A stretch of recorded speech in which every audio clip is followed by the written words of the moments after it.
Industry के वास्तु में और घर के वास्तु में बेसिकली डिफरेंस क्या होता है? अगर 100 यूनिट दिमाग लगाना है फैक्ट्री का वास्तु करने में, तो घर की वास्तु करने में तो 2 यूनिट लगाना है। वास्तु करना फैक्ट्री का मतलब एक नए बच्चे को जन्म देने के बराबर है। किस तरीके का बॉयलर लग रहा है और किस मटेरियल का बना हुआ लग रहा है? बॉयलर तो पूरी प्रॉफिट खा जाता है। जैसे राइस मिल के फैक्ट्रीज के मालिक हैं, सबसे बड़ी गलती है करते क्या है? देखते हैं किसी दूसरे की राइस मिल और वो लगा लेते हैं उस हिसाब से अपने प्लांट को। हमारे बिहार में एक बहुत बड़ा प्लांट है sir, and they are producing 3000 metric ton per day, और उनका 2000 टन का एक्सटेंशन का प्रोजेक्ट है जो मैं बना रहा हूँ। वो शायद हिंदुस्तान की सबसे बड़ी राइस मिल होगी। लेकिन वास्तु के हिसाब से अगर आप प्लांट लगाते हैं तो वो हर्डल्स में भी चलेगा।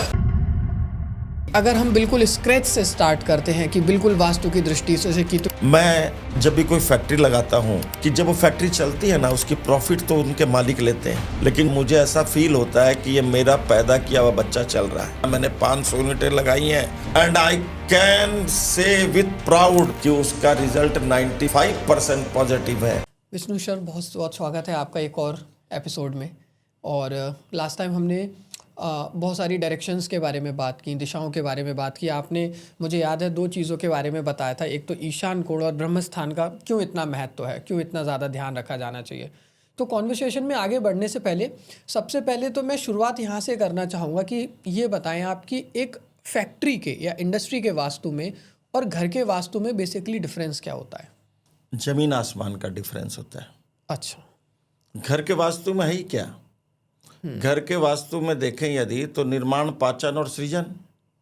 निर्माण मतलब किचन, पाचन मतलब बेडरूम, और विसर्जन मतलब वॉशरूम।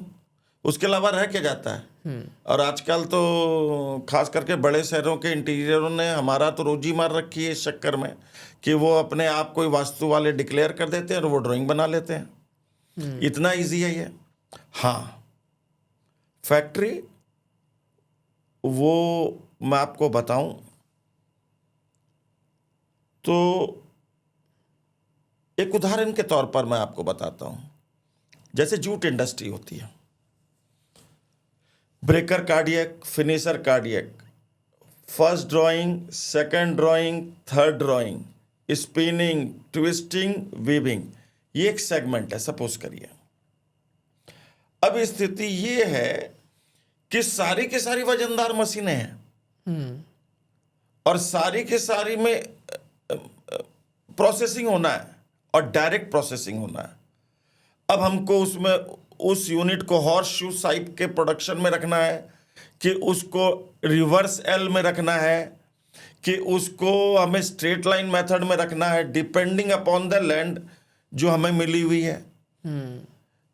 तो यदि मैं आपको ये बताऊं कि घर का वास्तु 2%, मतलब जितनी मेहनत 2%, और फैक्ट्री का वास्तु 100%। अगर 100 यूनिट दिमाग लगाना है फैक्ट्री का वास्तु करने में, तो घर की वास्तु करने में तो 2 यूनिट लगाना है।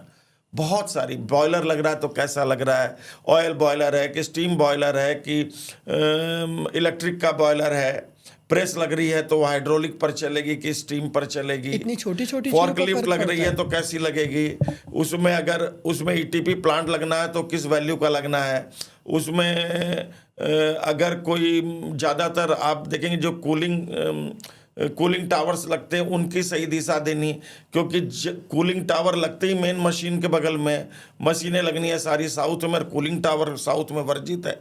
तो art is long and time is fleeting. एक वास्तु करना फैक्ट्री का मतलब एक नए बच्चे को जन्म देने के बराबर है।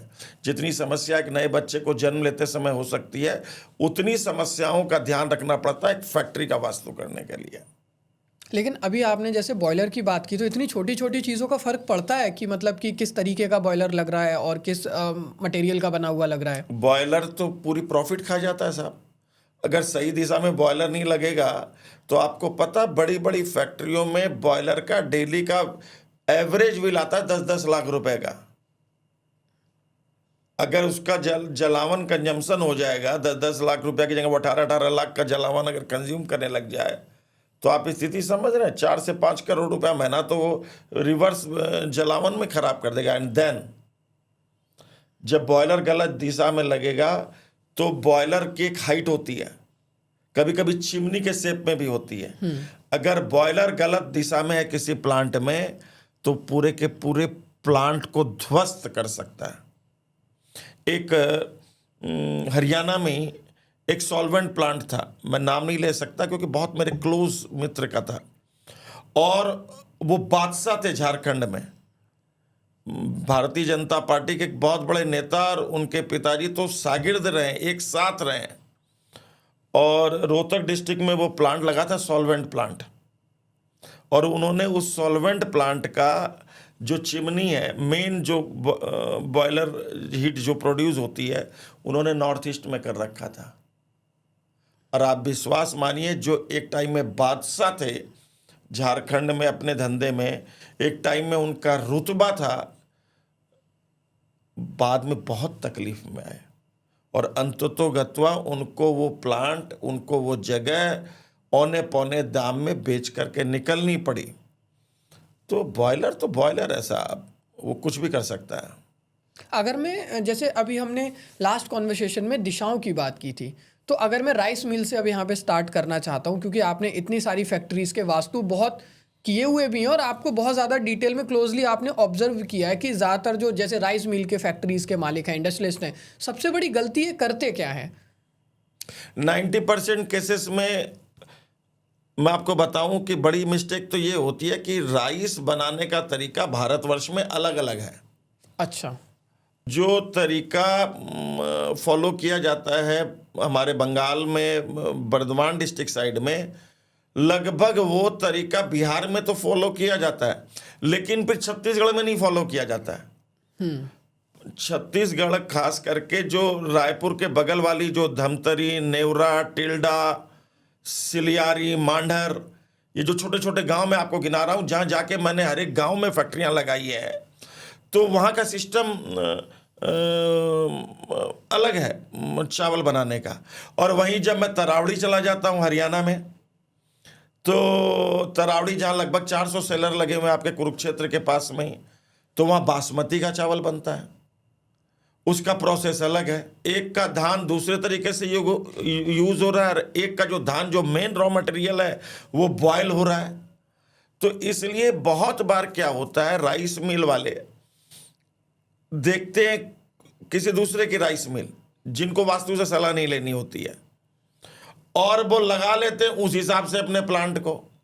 प्रोसेसिंग होनी है वेरिड टाइप से, और लगा रहे हैं आप दूसरे तरीके से, तब तो फिर रिजल्ट नहीं होगा ना, फिर तो आपको नुकसान का सामना करना पड़ेगा। राइस मिल जो भी लग रही है, वो बासमती की लग रही है कि गोविंद भोग की लग रही है, या बॉइल्ड राइस की लग रही है, या सेमी ऑटोमेटिक लग रही है, उस आधार को देखते हुए हम लोगों को डिसाइड करना पड़ता है कि हमें कौन सा प्रोसेस फॉलो करना पड़ता है। अब तो इतनी अल्ट्रा मॉडर्न यूनिटें आ गई। हमारे बिहार में एक बहुत बड़ा प्लांट है सर, बिहार नेपाल के बॉर्डर पे वो बना हुआ है, मैं उनका नाम नहीं ले सकता, आर से नाम है उनका, and they are producing 3000 metric ton per day. और उनका 2000 टन का एक्सटेंशन का प्रोजेक्ट है जो मैं बना रहा हूं, और जब वो 5000 टन पर प्रोडक्शन आ जाएगा तो मैं आपको बताऊं कि वो शायद हिंदुस्तान की सबसे बड़ी राइस मिल होगी। लेकिन उनकी खास बात यह है कि उन्होंने सारी चीजों को वास्तु के हिसाब से फॉलो किया है, और परमात्मा ने उनको, भगवती ने उनको पूरा रिजल्ट भी दिया है। सज्जनों, मेरे कहने का मतलब ये नहीं है कि आप वास्तु के हिसाब से कोई प्लांट लगाते हैं तो वो चलने का एंट्री टिकट है, लेकिन वास्तु के हिसाब से अगर आप प्लांट लगाते हैं तो वो हर्डल्स में भी चलेगा, इसमें कोई दो मत नहीं है। दुनिया कमाएगी तो आप पहले कमाएंगे, इसमें कोई दो मत नहीं है। अभी आपने बोला कि मतलब किसी भी फैक्ट्री का वास्तु करना एक ऐसे है जैसे मान लो किसी नए बच्चे का जब जन्म होता है, जितनी सारी समस्याओं का सामना करना पड़ता है। आज के समय में अगर कोई भी फैक्ट्री का मालिक है जिसने भी फैक्ट्री डाली नहीं और वो बेसिक से स्क्रैच से स्टार्ट कर रहा है, लैंड्स वगैरह सारी, और वो कंसल्टेशन के लिए बुलाता है, वो वास्तु के हिसाब से कराता है, तो क्या इस बात के चांसेस सिग्निफिकेंटली बढ़ सकते हैं कि उसकी फैक्ट्री का जो आउटकम है, जो बिजनेस वाइज, वो अच्छा ही आएगा? क्योंकि हम अब बेसिक से सारी चीज़ें कर रहे हैं, उन चीज़ों का जो हर्डल्स आ सकते हैं ध्यान रखा जा सकता है पहले ही। आपके प्रश्न का जवाब देने के पहले मैं एक बात ये बोलना चाह रहा हूँ, जैसे आपने कहा कि कोई भी फैक्ट्री जब डालते हैं तो उसमें उतना ध्यान रखना होता है, जैसे बालक के जन्म के समय में डॉक्टर ध्यान रखते हैं कि उसके सारे ऑर्गन्स ठीक है कि नहीं। मैं जब भी कोई फैक्ट्री लगाता हूँ तो आप बिलीव करिए पाठक जी, प्रभात जी, कि जब वो फैक्ट्री चलती है ना, उसकी प्रॉफिट तो उनके मालिक लेते हैं, लेकिन जब वो फैक्ट्री चलती है तो मुझे ऐसा फील होता है कि ये मेरा पैदा किया हुआ बच्चा चल रहा है। हो सकता है जिस सेठ ने वो फैक्ट्री लगाई हो उसके 10, 15, 20 प्लांट हो, उसको उसकी प्रॉफिटेबिलिटी का रस आता हो, लेकिन उतना ना आता हो। लेकिन मैं जब कोई फैक्ट्री को चलते देखता हूँ मेरे द्वारा लगाई हुई, मुझे अनंत आनंद की अनुभूति होती है। मुझे ऐसा लगता है कि ये नहीं कि इससे मैंने लगाई इसलिए, मुझे ऐसा लगता है कि किसी ने वास्तु को फॉलो किया है और उसने वास्तु से रिजल्ट पाया है। आपका दूसरा प्रश्न था, मैं भूल रहा हूँ आपने जो प्रश्न किया, कि अगर हम बिल्कुल स्क्रैच से स्टार्ट करते हैं कि बिल्कुल वास्तु की दृष्टि से की, तो भाई उसके चांसेस सिग्निफिकेंटली बढ़ सकते हैं कि जो हमें बीच में हर्डल्स आ सकते हैं। Well begun is half done, ये तो प्रकृति का नियम है। कि हमारे बिहार में कहावत है, बूझ के बजो, मतलब पहले समझ लो फिर बोलो। अच्छा, बूझो, बजना बोलते हैं, बोलो, मिथिला में खास करके बोलते हैं। तो ये बात मैं आपको बता दूं कि कोई भी कार्य, खाली वास्तु ही क्यों, कोई भी कार्य अगर हम लोग समुचित तरीके से, एक सैद्धांतिक तरीके से करते हैं तो निश्चित रूप से हमें लाभ होता ही है। ये तो सिंपल सी बात है। और हाँ, जब कोई आदमी हमें स्टार्टिंग में कोई ठेका देता है या कोई कॉन्ट्रैक्ट देता है कि आपको ये प्लांट लगाना, मैंने 500 यूनिटें लगाई हैं, and I can say with proud, मैं गर्व के साथ बोल सकता हूं कि उसका रिजल्ट 95% पॉजिटिव है।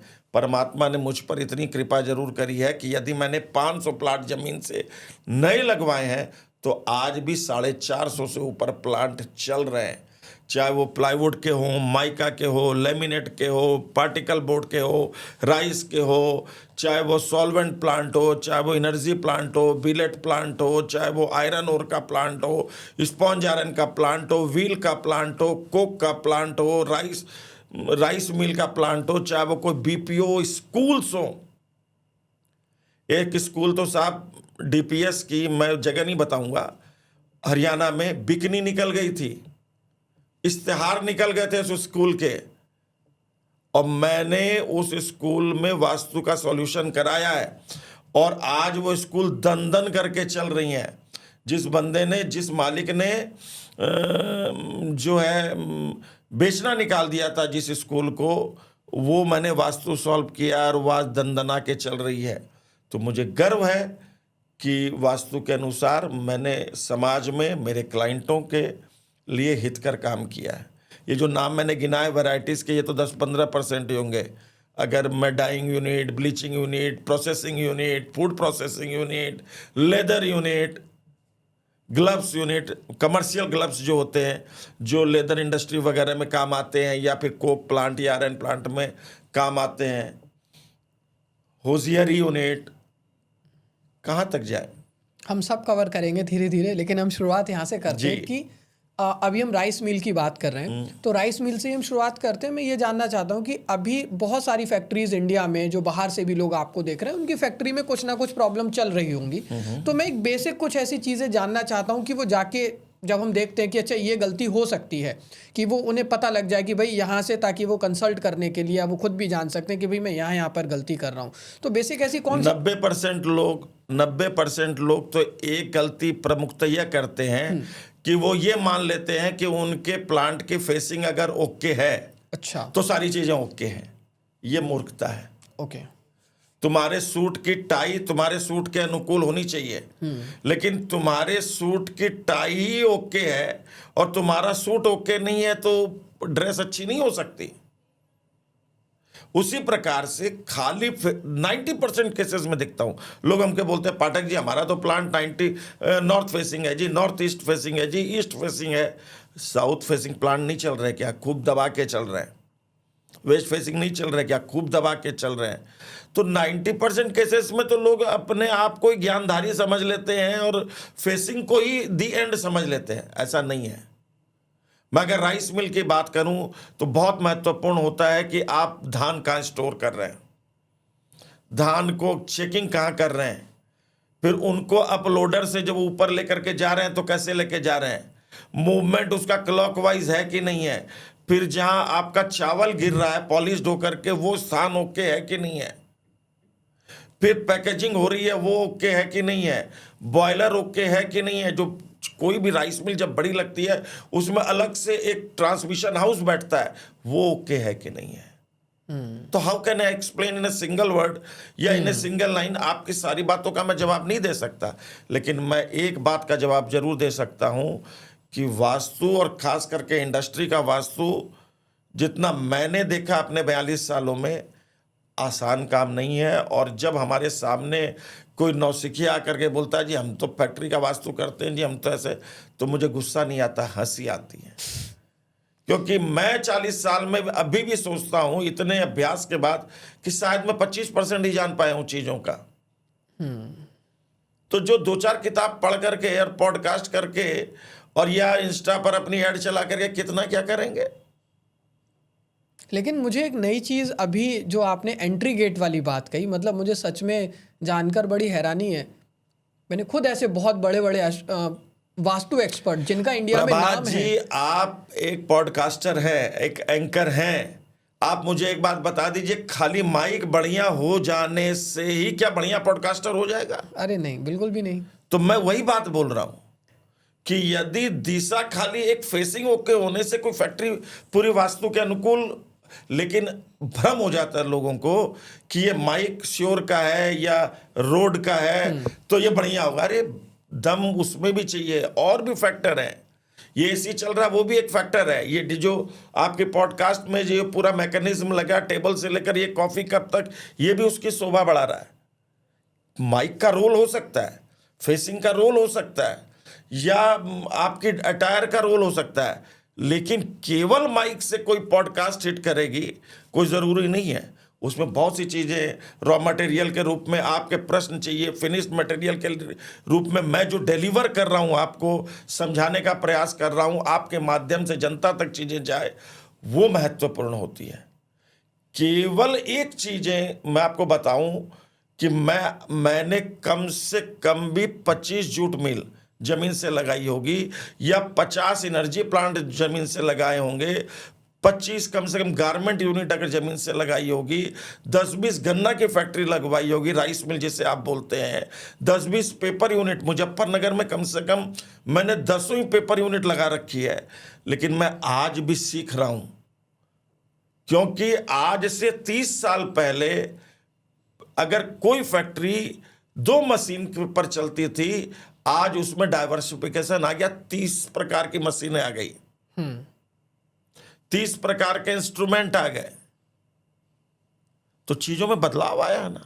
लेकिन आपको नहीं लगता कि ये बहुत गलत बात है कि मैं जब देखता हूँ कि जैसे अभी हम केवल एंट्री पे बात कर रहे थे, इतने बड़े बड़े जो अपने आप को वास्तु एक्सपर्ट कहते हैं इंटरनेट पे, कैसे वो एकदम से प्रिडिक्ट कर सकते हैं कि भाई आपका एंट्री गेट गलत है इसलिए आप ये ठीक कर लीजिए, प्रॉब्लम ठीक हो जाएगी, बिना देखे। फैक्ट्री में केवल साउथ वेस्ट एक दिशा है, केवल साउथ वेस्ट एक दिशा है जिसको हम लोग कमजोर मानते हैं, ठीक है, उसको हम लोग अवॉइड करना चाहते हैं, दैट्स ऑल। उसके अलावा आप कोई दिशा बोलिए, मैं कम से कम 20 उदाहरण दे सकता हूं जो प्लांट इंडिया लेवल के चल रहे हैं। केवल एक दिशा, एक फेसिंग, वो कभी भी कोई भी फैक्ट्री के वास्तु अनुरूप या वास्तु के विकृत होने का कारण नहीं हो सकती है। दिशाएं फैक्टर हो सकती है, लेकिन वो डिसाइड नहीं करेगी, केवल फेसिंग डिसाइड नहीं करेगी कि आपका प्लांट वास्तु के अनुकूल है या नहीं है। केवल पुस्तक का कवर डिसाइड नहीं करता कि उसके पन्नों में क्या लिखा हुआ है। हाँ, पुस्तक का कवर देख करके हमारा मन जरूर ललचाता है कि हम वो किताब पढ़ें, या कोई भी आउटफिट हम खरीदने जाते हैं तो उसकी पैकिंग देख के, लेकिन केवल पैकिंग डिसाइड नहीं करती है कि उसका प्रोडक्ट कैसा होगा। एंड कैश फ्लो जब ब्लॉक होता है किसी भी फैक्ट्री में या किसी भी चीज़ में, उसका भी स्पेसिफिक वास्तु के किसी पर्टिकुलर चीज से? यस, 90% केसेस में मैंने देखा है, 90%, 80% केसेस में मैंने देखा है कि लोग जब प्लांट लगाते हैं फैक्ट्री में और उनके पास बाद में जगह कम होती है, और मैंने बहुत बार ये फील किया है कि वो उसके बाद जो जगह मैं हटवा कर आता हूं कि यहां पर कोई स्टोर नहीं होना या यहां पर कोई कंस्ट्रक्शन नहीं होना, उनके पास जगह की किल्लत होती है और बहुत बार वो मेरे नोटिस में आए बगैर ही और वहां कंस्ट्रक्शन करा देते हैं। स्थिति ये होती है, बहुत बार तो लोग ब्रह्मस्थान में कंस्ट्रक्शन करा देते हैं, बहुत बार लोग ईशान कोण में हेवी कंस्ट्रक्शन करा देते हैं। तो इसका फिर दुष्प्रभाव आएगा, चलती फैक्ट्री रुकेगी। इसलिए कभी भी फैक्ट्री में आप कुछ भी करें तो निश्चित रूप से उसका एक संज्ञान लें कि आप जो करने जा रहे हैं वो उचित है कि नहीं है। मैं आपको मेरे कार्य करने की एक पद्धति बताता हूं। हमारे पास 4 प्रकार के क्लाइंट हैं। एक क्लाइंट तो वो है जिसने जमीन खरीदने के पहले हमसे संपर्क किया। पहले आप जमीन देखिए, जमीन उस उद्योग की ऊर्जा के लायक है कि नहीं है। उस जमीन की ऊर्जा फिर हम लोग इसको कनेक्ट करते हैं अदर्स चीजों से, उस पर मैं बाद में आऊंगा। पहले लोग हमें बुलाते हैं कि आपने जमीन पहले फाइनल कीजिए, ये जमीन लें कि नहीं लें। हम लोग उसको कमर्शियल एंगल से देखते हैं कि ये जमीन इस फैक्ट्री के लायक है कि नहीं। कोई जरूरी नहीं है जो जगह घर बनाने के लिए उपयुक्त होगी वो जगह फैक्ट्री के लिए उपयुक्त होगी। फिर हम लोग डिसाइड करते हैं, फिर उसका पैरामीटर बनाते हैं, फिर उसकी दिशाएं बनाते हैं। हमारे पास एक तो इस प्रकार का काम आता है। दूसरा आता है कि किसी ने फैक्ट्री तो बना ली लेकिन अब उसकी चल नहीं रही है या कम चल रही है, तो फिर वो बुलाता है, ये दूसरे प्रकार का काम। तीसरे प्रकार का काम है कि भाई फैक्ट्री बना ली, फैक्ट्री ठप हो गई, फैक्ट्री चल नहीं रही है, तब बुलाते हैं, तीसरे प्रकार का काम। और एक काम जो बहुत महत्वपूर्ण अब लोग कर रहे हैं और मेरे पास इसका एवरेजली 250 यूनिट का एवरेज मेंटेनेंस है कि वो पहले दिन से ही बोल देते हैं आपको साल में 2 बार आकर के विजिट करना फैक्ट्री को, कि इसमें क्या कम है, क्या बेसी है, क्या एडिशन होना, क्या माइनस होना। क्योंकि आजकल इस कंपटीशन के युग में चाहे प्लांट किसी भी चीज का हो, मशीनों में डाइवर्सिफिकेशन आ रहे हैं, मशीनों में बदलाव हो रहा है, यूनिट एक्सटेंशन होती है। तो बहुत सारे क्लाइंट, खास करके 200-250 क्लाइंट हमारे ऐसे हैं जिन्होंने अपना पूरा का पूरा प्लांट मुझे एनुअल मेंटेनेंस पर दे रखा है, शुरू से लेकर लास्ट तक। इस स्थिति में हम लोगों का दायित्व तो बहुत बढ़ जाता है, क्योंकि हमारे पास फिर बचने के लिए या यूँ कहें कि बहाना बनाने के लिए कुछ नहीं है। मुझे एक्सेप्ट करना पड़ेगा कि yes, I am the falter one. Simple सी बात है। तो इन चारों प्रकार का जो मैंने काम बताया, इस प्रकार से हम लोग के पास काम आता है, जिसमें मैं समझता हूं कि जो एनुअल मेंटेनेंस वाला काम है वो इसलिए ज़्यादा उपयोगी मैं फील करता हूं क्योंकि हमें जब उस फैक्ट्री में जाते हैं साल में 2 बार, तो हम एक जो चीज़ और रिकॉर्ड करते हैं वो उसका energy level. Okay. Energy level plant का बदल सकता है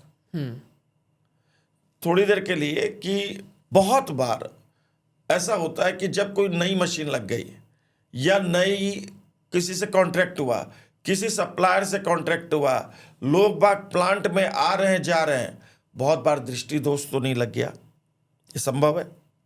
दृष्टि दोष क्या होता है? दृष्टि दोष सीधी भाषा में कहें तो नजर हुई। अच्छा, नजर लगना। ओके। अच्छा, फिर क्या होता है कि जब कभी भी कोई भी यूनिट में कोई मशीन का प्लस और माइनस होता है तो उसके एनर्जी में फ्लक्चुएशन आता है।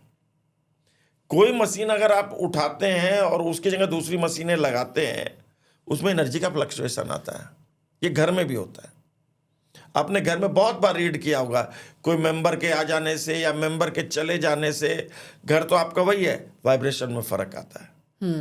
तो जब हम साल में 2 बार उस प्लांट में जाते हैं तो हम स्वतः ही, उसका कोई टेस्टोमीटर नहीं है, क्योंकि हम लोग, मैं आपको बताऊं, प्रभात जी 40 साल से ये काम करता हूं, अब मुझसे जमीन बात करती है। हम जिस प्लांट पर चलते हैं हमसे जमीन बात करती है।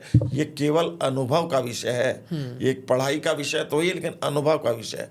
तो इसलिए एनुअल मेंटेनेंस कराइए यूनिट का, साल में 1-2 बार किसी एक्सपर्ट को दिखाइए, रेगुलर को दिखाते हैं तो बहुत ही बढ़िया। आज तक, क्योंकि मैं आगे क्वेश्चन की तरफ बढ़ूंगा लेकिन इसमें इतना ज़्यादा इंटरेस्ट आ रहा है, आपके किसी केस में ऐसा हुआ हो कि आपने बंद फैक्ट्री चलाई हो, बिल्कुल बंद ही पड़ी और तब वो आया हो? क्या पॉसिबल है इसको चलाना? 100 फैक्ट्रियाँ होंगी, कम से कम जो आपने। 100 फैक्ट्रियाँ होंगी। क्या बात है। कोई भी एक केस स्टडी जो आपको लगता हो बहुत मज़ेदार रही हो अब तक की, मतलब ओनर ने बिल्कुल उम्मीद ही छोड़ दी हो कि ये चल भी पाएगी अब दोबारा कभी जीवन में? कम से कम तो 4 ट्वाइन मिल होगी। ट्वाइन मिल मतलब जूट मिल का छोटा वाला पार्ट। जूट मिल जो होती थी हमारे यहाँ बंगाल में या बांग्लादेश में जो है, उसमें पहले बहुत बड़े प्लांट लगते थे। ठीक है। जैसे मान लीजिए आप उसको बोइंग समझ लीजिए, और ट्वाइन मिल ATR हो गया। ओके। मशीनें लगभग वैसी लगती हैं, मशीनें लगभग वैसी लगती हैं, लेकिन छोटी स्पेस, 6000 की जगह 200-300 लेबर। तो कम से कम 10 तो ट्वाइन मिल परमात्मा के आशीर्वाद से बंद ट्वाइन मिल आज परफॉर्म कर रही हैं। विजयनगर में कर रही हैं, कलकत्ता के बगल में 24 परगना वहाँ कर रही हैं, उड़ीसा में कर रही हैं। देन सिंगरौली के पास में एक बहुत बड़ा एनर्जी प्लांट है, एक बहुत बड़े राजनेता का, बंद हो गया था, आज वो बहुत ज़बरदस्त परफॉर्म कर रहा है। एनर्जी प्लांट जब हम बोलते हैं तो वहीं पर स्पॉन्ज आयरन का भी प्लांट है, बिलेट प्लांट भी है, वो सरिया भी बना रहे हैं और एनर्जी भी प्रोड्यूस कर रहे हैं। और गारमेंट की फैक्ट्रियां बहुत ऐसी थी, हालांकि गारमेंट जो होता है वो गवर्नमेंट लॉ से भी गवर्न होता है, Okay. लेकिन गारमेंट की बहुत सारी फैक्ट्रियां गुड़गांव और बेंगलोर में ऐसी थी जो बंद पड़ी थी और चली है। फैक्ट्री छोड़ दीजिए सर, इंडिया के एक बहुत बड़े ट्रेडर हैं और शायद प्लाईवुड के इंडिया में नंबर 1 होंगे, शायद नहीं नंबर 1 होंगे। उन्होंने आशा छोड़ दी थी और वास्तु के सारे आज वो नंबर 1 पर है और अनक्राउंड किंग है। मेरे से तो बहुत क्लोज है, नाम तो मैं नहीं ले सकता। बहुत सारी माइंस, अभी जब आपने ये चर्चा करी, अबू धाबी में मेरे एक बहुत क्लोज मित्र ने माइंस ली, बड़े हर्डल्स में ली, बंद माइंस थी, आज वो दंदना के चल रही है। लाइमस्टोन की यूनिट तो मैं क्या बोलूं सर। मुझे लगता है कि मतलब आपसे मिलने से पहले भी कहीं ना कहीं जब बिल्कुल बंद अपनी उनकी होप जा चुकी है, 2-4 वास्तु वालों को बुलाकर तो वो कंसल्ट कर ही चुके होंगे पहले, और जब आपने उनको एकदम से इतना बड़ा रिजल्ट मिला, ऐसी आपने क्या डिफरेंशिएट जाकर देखा कि जो कोई समझ ही नहीं पाया उतनी बारीकियों को, कि इस वजह से भी ये सर, प्रॉब्लम हो ऐसा सकती है है कि कि फैक्ट्री ही बंद पड़ी है? कि डोंबिवली महाराष्ट्र में है, हाँ। कल्याण के पास में, हाँ हाँ। और इंडिया का ब्लीचिंग हब है। धोतियां जो पहनते हैं ना पंडित लोग और बंगाली माताएं भी, वो 90% डोंबिवली में ब्लीच होती है।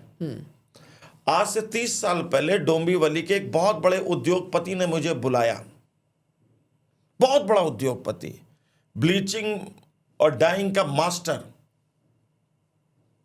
एम से उसके यूनिट उसके व्यापार का नाम या ब्रांड का नाम स्टार्ट होता है, मास्टर आदमी। उसने एक बहुत बड़ी फैक्ट्री लगाई और उसमें जलाशय के लिए उसने गलती कर ली थी, जल का स्थान देने में, और वो बंद पड़ी। और सौभाग्य मेरा समझूं या दुर्भाग्य मेरे से पहले वास्तु वालों का समझूं कि किसी ने भी उस विषय पर, बहुत छोटा विषय था, ध्यान नहीं दिया। और मेरे को जब वो बुलाए तो बेचारे थक गए थे, क्योंकि 2 साल से तबाह थे। आज मैं उनकी 9 यूनिट के लिए काम कर रहा हूं। वो फैक्ट्री चली, खूब चली, और आज उनके 9 प्लांट हैं जो मैं संभाल रहा हूं। मतलब आप सोचिए कि केवल जो जलाशय के लिए रास्ता नहीं था पानी निकलने के लिए, एक छोटी कहीं ना कहीं अगर मैं समझूं उस एनर्जी की वजह से पूरा कैश फ्लो रुक गया, सारा और सिस्टम एनर्जी पूरा मतलब वो ठप पड़ गया एकदम जो से। हम खा रहे हैं वो अगर निकलेगा नहीं तो वो पेट में खराबी करेगा। ये तो सिंपल सी बात है। अगर हम जहर खा लिए गलती से, निकलेगा नहीं तो खराबी करेगा, तो मार देगा। भोजन भी हम खा लेते हैं तो जो उसका वेस्ट है वो निकलना जरूरी है। उसी प्रकार से कोई चीज गलत है तो उसका फ्लो तो आपको सूटेबल लाना ही पड़ेगा। लेकिन एक चीज़ ये है कि क्योंकि जब व्यक्ति का अनुभव होता है ना, बहुत सारे लोग आपके पास आते होंगे, तो अब मैं आपसे ये जानना चाहता हूँ, आप कैसे डिसाइड करते हैं कि इस व्यक्ति का, इस क्लाइंट का काम करना है या नहीं करना है? क्योंकि ये भी बहुत मैटर करता है डॉक्टर मुझे। कभी डिसाइड नहीं करता कि मेरा मरीज किस क्राइटेरिया का होगा। अच्छा। डॉक्टर के लिए मरीज तो मरीज है साहब, वो गरीब हो तो, अमीर हो तो, पैसे वाला हो तो, 4 फैक्ट्री वाला हो तो, और 1 फैक्ट्री वाला हो तो। मैं ऑन रिकॉर्ड आपको बोल सकता हूँ सर, 42 साल के मेरे कैरियर में, कि मैंने पैसे वाले से तो चार्ज कम नहीं लिया है। मैं दबा के लेता हूं, मैं बदनाम हूं मेरी इंडस्ट्री में। इंडिया के जो टॉप वास्तु वाले चार्ज करते होंगे उससे मैं कम नहीं चार्ज करता हूं, लेकिन वो पैसे वाले होते हैं। आज भी मैं सुबह से लेकर रात तक 50 उन व्हाट्सएप का जवाब देता हूं जिनको मैं जानता नहीं, पहचानता नहीं। किसी की ड्राइंग आ गई सर बता दीजिए, किसी का आ जाता है सर हमारा ये, हम लोग परेशानी में, ये बता दीजिए। मैं रोज का 50 व्हाट्सएप पर जवाब देता हूं, फ्री ऑफ कॉस्ट देता हूं। क्योंकि सर कोई भी क्षेत्र में आप रहें, एक सर्टेन टाइम के बाद जब आप इस्टेब्लिश कर जाएं तो प्रयास ये करना चाहिए कि उसकी प्रसादी समाज को मिले, किसी भी रूप में मिले। तो मेरे लिए तो मरीज कैसा भी आएगा तो मैं उसको देखूंगा जरूर। हाँ, अब ये है कि अगर वो केस हमसे सॉल्व नहीं हो सकेगा, मैं हाथ जोड़ लूंगा कि भाई तुम किसी दूसरे से सलाह कर लो। मैं ये तो नहीं बोल सकता कि मैं नहीं ठीक कर सकता तो कोई नहीं कर सकता, ऐसा मैं कैसे बोल सकता हूँ? धरती वीरों से खाली नहीं है। कोई डॉक्टर अगर मरीज को ये बोल दे नहीं जी हम तुमको नहीं ठीक कर पाए, तो वो मेरी नज़र में वो डॉक्टर है ही नहीं, उससे नहीं ठीक हो रहा, वो हाथ जोड़ ले कि भाई तुम दूसरी जगह दिखाओ, हमसे केस सॉल्व नहीं होगा। तो भाई साहब मैं मना कर दूंगा कि भाई साहब नहीं होना, और सॉल्व होगा तो अंतिम समय तक लड़ूंगा। बहुत सारे केस ऐसे हुए हैं साहब, मैं किसी की फैक्ट्री देखने गया हूं, उसने मुझे फीस तो दे दी, लेकिन उसमें जो सॉल्यूशन होना है वो बहुत महंगा है। मैंने उनको सॉल्यूशन जो दिया है उसका इंस्टॉलमेंट पेमेंट पर पैसा लिया है कि चलो 6 महीना बाद तुम्हारा प्लांट चलेगा तब दे देना। और परमात्मा ने सुनी है और उन्होंने तरक्की करी है, और वो आज भी अपने जहन में ये बात ध्यान रखते हैं कि जब वो विपत्ति में थे तो किस प्रकार से हमने उनका। और ये कोई मेरे लिए कोई घमंड का विषय नहीं है, ये मेरा कर्तव्य है कि यदि मेरी क्षमता हो और मुझे लगता हो कि मेरे 10, 20, 25, 50 हज़ार लगा देने से ये प्लांट चल सकता है और अभी मालिक की स्थिति नहीं है, वो मैं करता हूं और करता रहूंगा साहब। तो हम डिस्क्रिमिनेशन नहीं कर सकते कि हम कौन सा केस लेंगे, नहीं लेंगे। केस हमको सारे लेने हैं, लेकिन जो सॉल्व करेंगे उसमें आगे जाएंगे, जो सॉल्व नहीं हो पाएगा उसमें हाथ जोड़ लेंगे। अगर मैं आयरन प्लांट की बात करूं, मेरा ही मान के चलिए कि अगर किसी भी व्यक्ति को अपने आयरन प्लांट का ऑडिट करवाना है तो उसका प्रोसेस क्या होगा? वास्तु कराना है। नहीं, आयरन में तो बहुत सारी चीजें होगी, वो फॉर्जिंग यूनिट होगी, कि वो कार्विंग होगी, कि ड्रॉप हैमर होगा, कि फैंस हैमर होगा, कि खाली फर्नेस होगा, कि सरिया होगा, कि बिलेट होगा, कि वहाँ एनर्जी भी बनेगी, कि वो फाइंस बनेगी, कि वो बेनिफिकेशन प्लांट रहेगा। तो आपका प्रश्न अधूरा है, लेकिन मैं थोड़ी देर के लिए आपको बोल दूं, अगर कोई ने भी आयरन प्लांट का वास्तु करना है या करवाना है, तो आयरन जो है या लोहा जो है या कोयला जो है, ये शनि प्रधान द्रव्य है। तो मैं बाकी चीज़ों पर तो वो तो 2 घंटा 4 घंटा लग सकती है। शनि प्रधान होता है लोहा का कार्य या कोयले का कार्य या हार्डवेयर का काम। तो जिस भी जगह पर हम लोहे का प्लांट लगाते हैं, प्रयास यह करें, शनि पश्चिम दिशा का मालिक होता है, तो प्रयास हमें यह करना चाहिए कि उस प्लांट के पश्चिम दिशा को हम बहुत मजबूत रखें। ओके। बाकी चीजें तो जो आप पूछना चाह रहे हैं वो पॉडकास्ट पे संभव नहीं है, लेकिन जो सबसे बड़ी बात है आयरन प्लांट में कि पश्चिम दिशा को बहुत मजबूत रखना चाहिए, क्योंकि शनि प्रधान धातु का वहां पर कार्य हो रहा है और शनि की दिशा पश्चिम है। क्योंकि मुझे लगता है इस कॉन्वर्सेशन को देखने के बाद बहुत सारे ऐसे लोग होंगे जो अपनी फैक्ट्री का ऑडिट करवाना चाहेंगे, और वो ज़रूर चाहेंगे कि आज के समय में जो स्थिति चल रही है या जो हम देख रहे हैं आसपास की छोटी छोटी गलतियों की वजह से लोगों को बाद में रियलाइज़ होता है कि पूरा उनका बिजनेस स्टक कर जाता है। कैश फ्लो उनके बिजनेस का रुक जाता है। प्रभात जी, परमात्मा के आशीर्वाद से मैं 150 प्लांट पर रनिंग में काम करता हूँ। साल में 365 दिन होते हैं। एक प्लांट में मैं अगर 1.5 दिन भी जाऊंगा तो 250 दिन तो ये खत्म हो गए, और इस दौरान 20-25 दिन घर के लिए भी चाहिए होते हैं। 15-20 दिन, 25 दिन मेरी बाहर के देशों में भी ट्रिप लगती है। परमात्मा के आशीर्वाद से मेरे क्लाइंट की कोई कमी नहीं है, और होगी भी नहीं।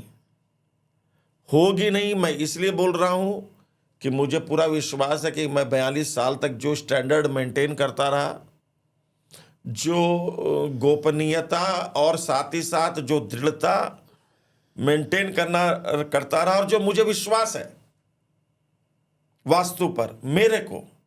देखिए, महाभारत काल में 3 स्त्रियों ने विश्वास रखा भगवान श्री कृष्ण पर।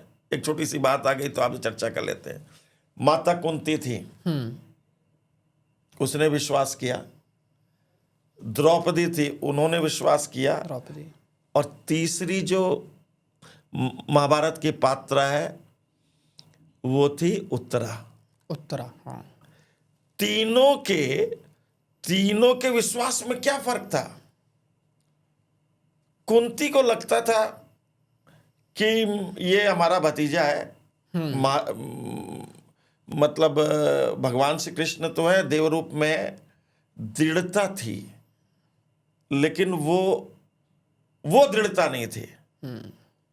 द्रौपदी को भी दृढ़ता तब आई जब दुशासन ने एकदम कलुषित कार्य करना प्रारंभ कर दिया। उसने प्रारंभ में भगवान श्री कृष्ण का नाम नहीं लिया था। हाँ। कुंती से ज्यादा दृढ़ता थी द्रौपदी की।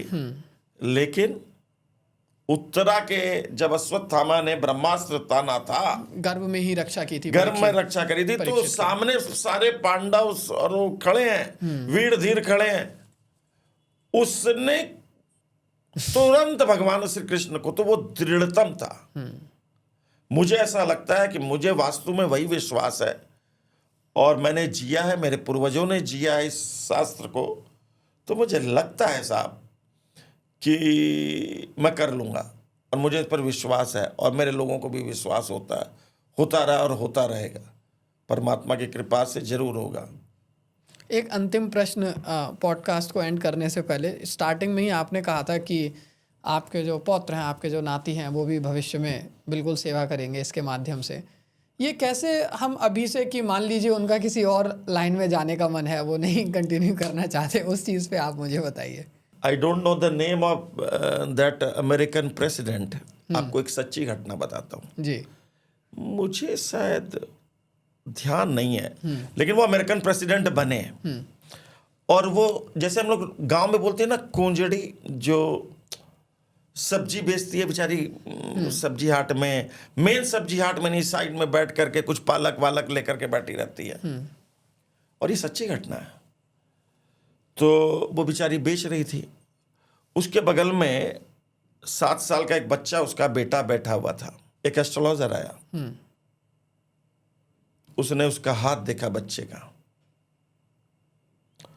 और हाथ देखा तो बोला कि ये रेखा इसकी अगर ऐसे होती तो ये राष्ट्र का अध्यक्ष होता, प्रेसिडेंट होता। वो 7 साल का बच्चा, उसको आव सूझा ना था, माँ के बगल से चक्कू निकाला, और जिस तरफ की रेखा बता रहा था वो एस्ट्रोलॉजर, उसने चीर करके लाइन बना दी।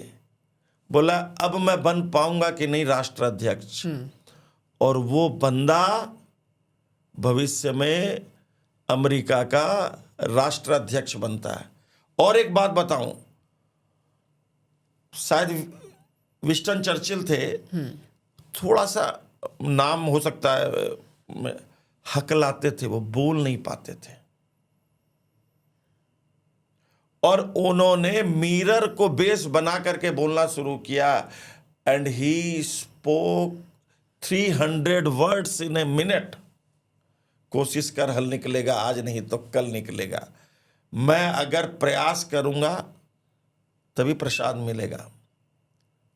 और मैं आपको ये बात बोल के जा रहा हूं कि वो एस्ट्रोलॉजर और वास्तु तो जब बनेगा सब बनेगा, जब वो 5 या 6 वर्ष का रहेगा तो उसको संस्कृत के इतने श्लोक याद रहेंगे कि न्यूज़ मीडिया हिंदुस्तान की उसको सुनने की जरूर। ये मैं आज आपको बोल रहा हूँ। वो वास्तुकार तो बनने में उसको 10-20 साल लगेंगे, लेकिन ये न्यूज़ मीडिया 3 साल में मैं आपको दिखा दूंगा, 4 साल में, और ये होना है। बिल्कुल। और यही प्रेडिक्शन मैंने शिवम और रुद्रम के लिए भी कहा था। जी। जब वो बच्चे पढ़ते थे और उनके साथ इंग्लिश मीडियम में पढ़ते थे, साथ वाले बच्चे उसके अमेरिका गए MBA करने के लिए, उनको मैंने किसी को वृंदावन भेजा, किसी को अपने पास रखा। और मुझे गर्व है, मुझे इस बात का गर्व है कि भले मेरे बच्चे MBA हैं या नहीं है, डॉक्टर हैं या नहीं है, माँ पिताजी को दिवाली होली याद करते हैं या नहीं करते, क्योंकि रहना ही हमारे साथ मजबूरी है। अब तो एक को तो पता है कि पिता कहीं धंधा कर रहा है, दूसरा ऐसा धंधा करता है कि पिता से बगावत नहीं कर सकता। एक भागवत करने वाला व्यक्ति अगर ओपनली बगावत करेगा तो लोग उसके बारे में क्या सोचेंगे? है तो बहुत बार मेंटेन करने के लिए भी आदमी को मेंटेन होना पड़ता है। तो निश्चित रूप से अगर आप लोगों का आशीर्वाद रहा तो मेरे पौत्र एक श्रेष्ठ वास्तुकार बनेंगे और मेरे से भी ज़्यादा बेहतर बनेंगे, ये मेरा विश्वास है। और मुझे लगता है विश्वास ही सफलता की कुंजी है भविष्य में। आज के एपिसोड में बहुत ज़्यादा मज़ा आया, एंड आगे हम इसी तरीके के डीप कॉन्वर्सेशन रखेंगे जिसमें हम अलग अलग कुछ ऐसे प्रश्न मील्स के बारे में, प्लांट्स के बारे में, कि छोटी छोटी प्रॉब्लम्स या ध्यान ना देने की वजह से, जैसे आपने एक एग्जांपल दिया कि केवल पानी के फ्लो रुकने की वजह से पूरी फैक्ट्री का कैश फ्लो रुक गया और कैसे पूरी फैक्ट्री बंद हो गई। ऐसे मुझे लगता है कि आयरन प्लांट्स के अंदर, जूट प्लांट्स के अंदर, राइस प्लांट्स के अंदर, जो आपने बहुत सारी उन छोटे छोटे विषयों पे चर्चा जरूर करेंगे कि जहाँ व्यक्ति आपसे कनेक्ट करके ये समझ सके कि वास्तु का पर्सनल जीवन में कितना बड़ा इम्पोर्टेंस है और कितना बड़ा रोल है, और ये कैसे आपकी पूरी लाइफ को या पूरे बिजनेस को कैसे करप्ट कर सकता है एक तरीके से। तो बहुत बहुत धन्यवाद। अगर आप कुछ बोलना चाहें एंड में अपने व्यूवर्स के लिए, तो मैं ज़रूर चाहूँगा कि एक एंड मैसेज। मैं व्यूवर्स के लिए सिर्फ एक बात बोलना चाह रहा हूँ कि आप घर का, फैक्ट्री का, ऑफिस का, गोडाउन का, इंडस्ट्री का, किसी का भी वास्तु करने किसी को भी बुला रहे हैं, तो आप व्यूअर से मेरा नम्र निवेदन है कि क्या तो उनकी ऑथेंटिक डिग्री देख के बुलाइए, या उन पे कम से कम भी 20-25 वर्षों का अनुभव है कि नहीं है, ये जान के बुलाइए। सोशल मीडिया के माध्यम से चकाचक दिखने वाले उनको अगर आप बुला रहे हैं, बिना अनुभव के बुला रहे हैं, तो खामियाजा उसका विष्णु पाठक को नहीं भोगना है, खामियाजा आप ही को भोगना है। इसलिए प्रयास करिए कि अनुभवी व्यक्ति को बुलाएं, या जिनको आप माध्यम से जानते हो उनको बुलाएं। राधे राधे। बहुत बहुत धन्यवाद।